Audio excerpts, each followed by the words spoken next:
Semangat pagi teman-teman, ini dengan Tommy Syawira, motivator dan sukses coach Indonesia. Selamat malam pemirsa. Di dunia ini banyak orang yang stres akibat selalu ingin menjadi orang lain yang sebenarnya bukan yang mereka inginkan. Mereka harus berperilaku yang mana bukan sebenarnya yang mereka inginkan. Sebagai contoh, Jackie Chan, aktor terkenal asal Hong Kong di awal debutnya di perfilman, beringinan menjadi seperti Bruce Lee ketika Bruce Lee meninggal. Akan tetapi malah dengan hal tersebut tidak membuat dia menjadi siapa-siapa. Akhirnya, Jackie Chan memutuskan untuk menjadi dirinya sendiri, seperti yang kita kenal hari ini. Dan akhirnya, dengan menjadi yang terbaik dari dirinya, Jackie Chan akhirnya berhasil menembus Hollywood. Nah pemirsa, malam ini kita membahas jadilah yang terbaik dari diri Anda atau to be the best of you dengan inspirasi sukses dari Jackie Chan bersama saya, Tommy Syawira. Malam ini seorang success coach telah hadir bersama kita untuk meyakini Anda bahwa dalam diri setiap manusia mereka dianugerahkan ide-ide yang cemerlang. Dengan tema kita malam hari ini, jadilah yang terbaik dari diri Anda dengan inspirasi sukses dari Jackie Chan. Tema yang sangat menarik. Kita sapa langsung malam hari ini coach kita, Tommy Syawira. Halo coach, apa kabar? Yes, luar biasa kabarnya nih. Kayaknya nggak ada yang nggak kenal sama Jackie Chan ya coach ya, di zaman saat ini gitu. Boleh cerita sedikit kenapa inspirasinya malam hari ini kita ambilnya Jackie Chan? Yes, jadi topik kita malam ini kan jadilah yang terbaik dari diri kita sendiri ya. Kenapa saya pilih Jackie Chan? Oke, sedikit tentang sejarah Jackie Chan ya. Jadi ketika tahun 70-an Bruce Lee itu sangat terkenal di Amerika sebenarnya ya. Dari Hong Kong dia pindah ke Amerika, San Francisco dia jadi top. Nah, kita lihat awalnya Bruce Lee itu kan aktor laga kan. Bagaimana kita lihat kungfunya dipakai di Amerika. Tapi tahun 70-an Bruce Lee itu meninggal dunia ya. Akhirnya terjadi kekosongan nih selama berapa tahun. Jadi orang merindukan figur Bruce Lee sebenarnya. Lalu datanglah si Jackie Chan nih. Jadi dia juga aktor kungfu juga ya. Dia pikir mungkin saat dia untuk menggantikan Bruce Lee sebenarnya. Lalu dia pun bergaya Bruce Lee. Kita lihat begini gayanya kan Bruce, kita tahu ya kalau berantem itu kalau kungfunya kan sambil gaya ingusan kan. Jadi dengan kita lihat Bruce Lee itu kan kalau bertanding itu beda sekali kan ya. Jadi dia berusaha meniru Bruce Lee sebenarnya pada tahun 70-an. Akhirnya terjadi apa? Orang malah nggak mengindahkan. Orang anggap ini kan Bruce Lee, bukan Jackie Chan. Biarpun dia bagaimana aktornya, aktingnya ini tetap Bruce Lee, bukan Jackie Chan. Akhirnya dengan desperate, akhirnya dia putuskan. Kayaknya kalau jadi orang lain nggak benar juga. Akhirnya dia berkreasi sendiri, dia jadi dirinya sendiri nih.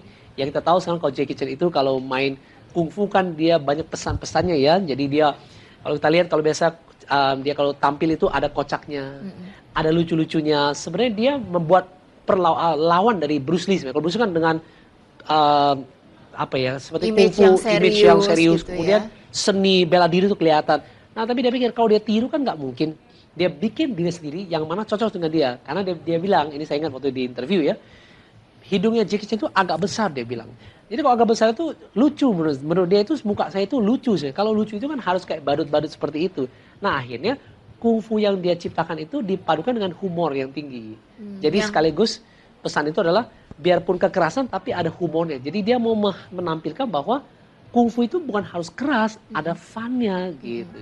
Yang saya ingat kalau dari film-filmnya Jackie Chan kita pasti tunggu aksi-aksinya. Biasanya tuh yang bagian nyelip-nyelip gitu. Misalnya dari troli masuk tuh segala macam sampai kita juga bingung kok bisa gitu. Tapi itulah karakter dari Jackie Chan yang sekarang. Dan satu lagi, kalau kita lihat biasa akhir film itu kan ada film dia mau masuk stun itu kena ketok berkali-kali. Ternyata dia di interview, kenapa dia tampilkan seperti itu? Dia bilang sesuatunya bukan kungfu kita jadi kuat, saya juga buat kesalahan. Nah dia mau kasih message seperti itu. Jadi ternyata Jackie Chan itu menjadi dirinya sendiri dengan punya banyak arti gitu loh, bahwa kungfu tidak harus keras, harus fun. Yang kedua yang ketiga yaitu tadi bahwa kita bukan jadi jagoan, kita juga bisa buat kesalahan, kita juga bisa buat seperti itu. Nah itu akhirnya membuat Jackie Chan hari ini tembus di film Hollywood. Ya, siapa yang nggak kenal Jackie Chan saat ini? Oke, kenapa hari ini kita membahas be the best of you, be the best of ourselves? Betul sekali. Jadi gini, pemirsa ya, saya lihat di lingkungan kita banyak orang itu stres loh, karena mau niru orang lain yang sebenarnya bukan diri dia gitu. Jadi dia mau jadi orang lain, Saya pikir lama-lama capek juga saya bilang ya. Ya sekali-sekali boleh lah, tapi kalau terus-terusan dan kita ikuti kalau itu bukan diri kita kan nggak bakal nyaman gitu. Akhirnya malah seperti itu buat jadi stres, malah depresi, malah tidak jadi siapa-siapa. Nah, kenapa dipilih topik hari ini? Ya kita pengen sebenarnya manusia kita dikaruniai apa ya, talenta, bakat oleh Yang Maha Kuasa begitu banyak. Tapi akhirnya kita memilih untuk tidak mengembangkan potensi kita, tapi malah meniru orang lain. Nah, Tapi sebetulnya kenapa orang itu ingin menjadi orang lain gitu? Misalnya mereka melihat tokoh idolanya, ya betul. melihat mungkin ada panutan di Yes. lingkungan kerja atau Betul. siapapun gitu, dan mereka ingin Ya. menjadi orang itu. Benar. Sebetulnya kenapa? Apa karena mereka Ya. tidak yakin dengan kemampuannya sendiri? Kalau gini, saya mau membedakan bahwa kalau kita meniru orang lain, jadi idola itu kan idola yang ada hal baiknya kita terima nggak masalah gitu. Tapi kita nggak mungkin akan jadi dia 100%. Ya kita boleh kagum. Seperti saya punya nggak role model? Punya gitu.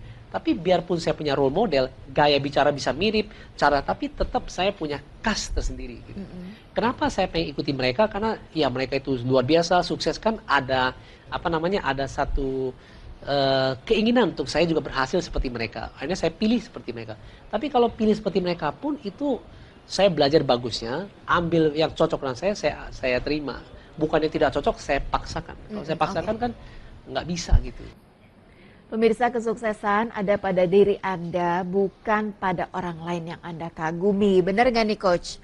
Yes, betul. Ya. Jadi sukses mulai dari sukses adanya di saya sebenarnya. Orang kadang-kadang bingung menjadi yang terbaik gitu. Menjadi yang terbaik itu bukan terbaik dari semua orang, tapi menjadi terbaik dari diri kita sendiri. Itu yang perlu dipahami ya. Ini benar ya yang kata Mbak Chantal ya. Saya ketika meriset tentang Michael Jordan, pebola basket kelas dunia, jadi dia ditanya, wah kamu melatih seperti ini tujuannya mau jadi the best dari siapa gitu. Dia bilang enggak, saya tiap hari berlatih seperti ini karena saya mau, bahasa Inggris dia bilang, I want to challenge my very best. Jadi saya mau menantang yang terbaik dari saya setiap hari. Jadi kalau saya bermain itu I bukan lawan orang lain, saya melawan diri saya sendiri. Misalnya ketika saya malas, mau nggak saya latihan?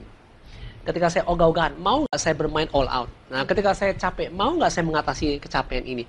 Sebenarnya tidak melatih orang lain. Yes, orang lain jadi ada standar yang saya patokan, tapi balik lagi ke diri saya sebenarnya. Jadi menjadi diri yang terbaik dari saya. Setiap kali kalau saya berpikir, oke, di kemampuan orang ini seperti ini, oke, saya baru di sini, tapi saya mau berjuang, saya mau terus, jadi ada standarnya. Tapi sebenarnya saya mengembangkan jadi diri saya sendiri gitu. Dia boleh jadi inspirasi saya, tapi akhirnya role model ini juga di saya dengan gaya saya juga akhirnya. Gitu. Jadi artinya gini, Coach, punya role model atau idola itu kan nggak salah nggak salah, ya. yes, betul. Gitu, tapi untuk meniru plek-plekan istilahnya semuanya itu yang sebaiknya tidak dilakukan. Yes, gitu. karena takutnya nanti kita jadi nggak ini ya. Oke lah, kalau mencoba mencontohkan kesuksesan masih oke. Tapi kalau yang nggak bagusnya seperti ini. Ini contoh ya. Ini banyak mungkin di kalangan kita sering ada ya.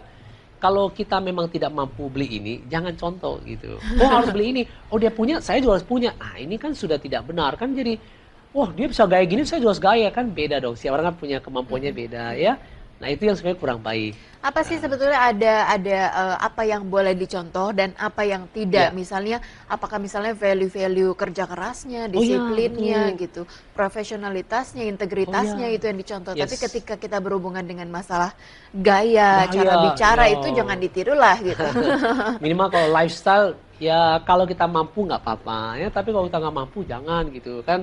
Akhirnya nggak jadi kita diri sendiri juga ya, karena oh dia kan memang punya uang lebih banyak, saya uangnya mungkin kalah banyak, tapi saya mau bergaya kayak dia, kan sudah aneh gitu bentuknya ya.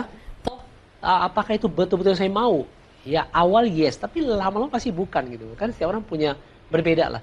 Kita boleh sama secara organ tubuh, muka memang beda, tapi ada satu lagi berbeda loh antara manusia dengan satu yang dengan yang lain, core value-nya beda. Nilai yang atau yang apa yang penting buat saya itu beda loh bagi setiap orang, atau orang lain juga pasti beda ya. Jadi baik dicontoh adalah positifnya kita ambil, role model penting karena kita tahu kan kemajuan, tapi akhirnya kalau kita lakukan tetap jadi diri kita kok. Kita ambil lebihnya, kita pasang di kita, jadi blend dengan model kita gitu. Tapi terbaik kita harus punya dulu kalau bisa. Takutnya nanti keambil gitu. Itu karena kalau keambil cocok nggak masalah, takutnya nggak keambil nggak cocok lagi kan, itu yang repot. Banyak yang bilang kalau misalnya kita mencontoh orang yang terlihat di televisi gitu ya, presenter, biasanya buntutnya pakai misalnya Chantal wannabe atau Tommy wannabe atau siapa wannabe, dan itu kedengarannya nggak enak ya, Coach ya. Kita sapa dulu penelpon yang sudah bergabung. Halo, selamat malam. Ya, selamat malam. Selamat malam, dengan siapa? Dengan Raden. Dengan Raden, silahkan. Ya, silakan malam Pak Raden. Apa? Iya. Ya, silakan. Ya, Bapak, yang saya ini mau nanya nih Pak. Kan kalau misalnya saya ini ya baru belajar nulis untuk menjadi seorang penulis. Mohon maaf, Mas Raden boleh lebih besar suaranya, kita kurang bisa mendengar. Dan suara televisinya boleh dikecilkan saja nggak, supaya nggak ada pengulangan di sana kedengarannya. Dikecilin ya? Ya, silakan. Ini loh Mbak, kedengaran Mbak? Ya, Ya. kedengaran, jelas. Ya, saya ini mau jadi penulis nih Mbak. Ya. Saya ini mengangkat sebuah cerita tentang teroris yang terjadi di Indonesia ini. Ya Mbak? Aha. Ya. Ini kalau misalnya saya angkat cerita tentang teroris ini yang saya khawatirkan, seperti terjadi di Indonesia ini, apakah saya akan terancam dengan teroris yang ada di Indonesia misalnya? Kalau misalnya saya mengkritik mereka, terus saya mengatakan bahwa itu tindakan yang salah, apakah menjadi bahaya buat saya? Oke, Seperti baik. itu Mbak. Jadi solusinya seperti apa? Apakah harus saya teruskan atau saya enggak? Karena saya agak ngerasa khawatir di situnya. Baik. Oh. Terima kasih Mas Raden, langsung dijawab oleh coach kita ya. Terima kasih. Silahkan coach. Yes, oke. Ya, saya mencoba dari dua jawaban ya, Mas Raden ya. Pertama nih, jadi kalau misalnya kita mau nulis kan sebenarnya sekarang boleh dikatakan kita lihat sosial media udah begitu populer, kita tulis di blog, kita tulis di mailing list, sebenarnya kan ya saya nggak tahu gimana mereka menyatakan itu salah gitu. Ya mungkin bisa salah, mungkin bisa iya juga ya. Tapi gimana nangkapnya saya sekarang belum tahu bagaimana cara menangkapnya. Kalau ternyata tulisnya nggak terlalu bagus gitu. Itu kalau jujur saya nggak tahu kalau bagaimana ini tulisnya nggak bagus seperti apa. Mungkin cara kita, kalau saya lebih senang memberitahu sesuatu dengan cara yang tidak memprovokasi sebenarnya kalau saya. Saya lebih suka memberikan cara yang ada membangunnya. Jadi ada kritikannya tapi ada solusinya juga.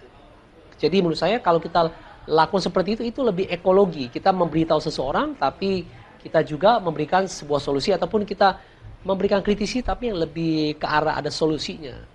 Kalau saya pribadi kalau memberikan pendapat lebih senang model seperti itu ya. Tapi sekarang saya lihat banyak ya di blog orang menulis tentang apa. Sejauh ini kan tetap mengalir begitu saja kan sebenarnya ya. Dan saya rasa banyak juga buku-buku mengenai teroris yang mungkin memang berbeda pandangan gitu ya, dan selama ini baik-baik aja. Gitu. Iya, tapi saya nggak tahu apa tadi disebut teroris atau tidak gitu ya. Mungkin tadi Mas Ryan mengatakan bahwa keadaan-keadaan di Indonesia sekarang barangkali ya. Jadi kan banyak ya kita bisa tulis. Oke, saran saya sih kalau bisa jangan kalau bisa jangan memprovokasi gitu. Tapi lakukan sesuatu yang lebih ya kita berikan masukan tapi masukan yang membangun gitu. Yang ada ya kalau salah ya salah, tapi kan beda cara penyampaiannya gitu. Kalau kita ini nggak bagus, oke. Nah kalau yang bagus seperti apa? Kita kasih solusinya. Itu malah orang baca jadi senang. Jadi bukan hanya mengkritik tapi kita mengeducate orang juga, mengedukasi orang juga. Itu saya rasa lebih bermanfaat kalau untuk saya pikir ya. Oke. Di Binaraga.net, kami selalu percaya bahwa setiap orang pasti bisa memiliki tubuh yang ideal dan sehat. Dengan subscribe, like, dan share video ini, Anda turut membantu membangun Indonesia sehat dan kuat. Salam jelas fitness, saya JP.